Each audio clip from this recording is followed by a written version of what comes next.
એકાદશી શું છે વૈજ્ઞાનિક દૃષ્ટિથી આપણે જોવા જઈએ તો આ જે ફેક્ટરી હોલ્ડર્સ છે કે જે બી છે એ 6 દિવસ અગર એમની મશીન ચાલુ હોય તો એક દિવસ સ્ટેગરિંગ રાખે છે કે એક દિવસ મશીનને બંધ કરી દો, ઓઇલિંગ કરી દો, એને તૈયાર કરી દો કે બીજા 6 દિવસ એ સરસ વર્કિંગ આપી શકે.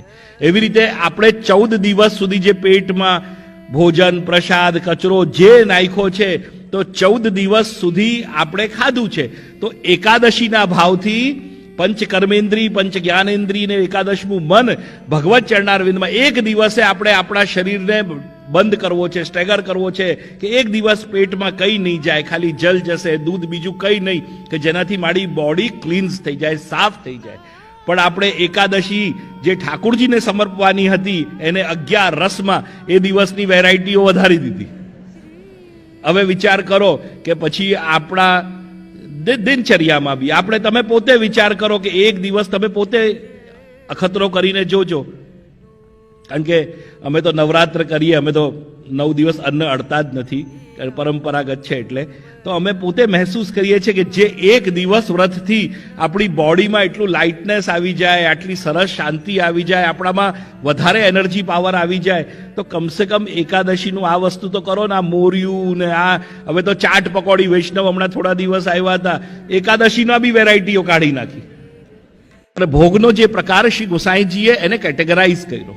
એક કર્યો દૂધઘરમાં, કે જેમાં શુદ્ધ દૂધથી બનતી સામગ્રી, જેમ કે આપણે નોર્મલ ઘરોમાં પેંડા આદિ બનાવીએ, આપણે લઈ લઈએ દૂધઘર, કે જે વસ્તુ માત્ર દૂધથી સિદ્ધ થઈ છે અને અમુક દિવસે ટકશે. પછી આપ્યો નાગરીનો પ્રકાર, કે કેળાના જલથી કે નારિયેળના જળથી કોઈ બી સામગ્રી સિદ્ધ થાય એ નાગરી કહેવાય. પછી શ્રી ગોસાઈજીએ અનસખડી આપી, કે ઘી યા તેલથી સિદ્ધ થયેલી સામગ્રી એ અનસખડીનો પ્રકાર, એ કાફી સમય સુધી બની રહે.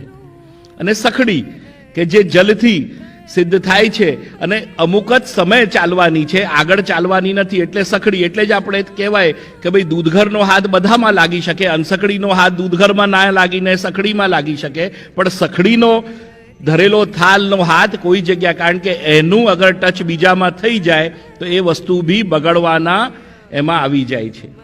તો આ બધું કેટેગરીઝ આખું છે શ્રી ગોસાઈજીએ કર્યું. એની આખી વૈજ્ઞાનિકતા સમાજના વચ્ચે મૂકી, પણ આપણે બધા ભાવનાથી એટલા બધા ઓતપ્રોત છીએ કે એ વૈજ્ઞાનિકતાને સમજતા નથી.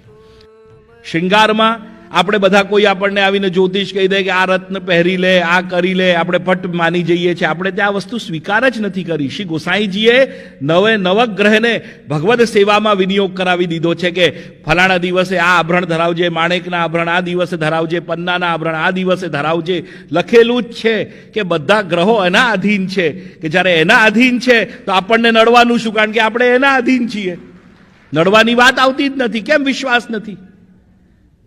આ અવિશ્વાસનો આપણો અંદર બધા કરતા મોટો છે કે આપણને શ્રી મહાપ્રભુના ચરણમાં વિશ્વાસ નથી.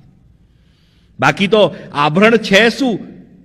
આ બધું જ છે. 9 ગ્રહ આપણે ત્યાં સેવામાં, અને જ્યારે મોટો ઉત્સવ થાય છે ત્યારે દોહેરા શૃંગાર, ચોહેરા શૃંગારમાં બધા રત્નો અંગીકાર થાય છે, બધા જ સમર્પિત.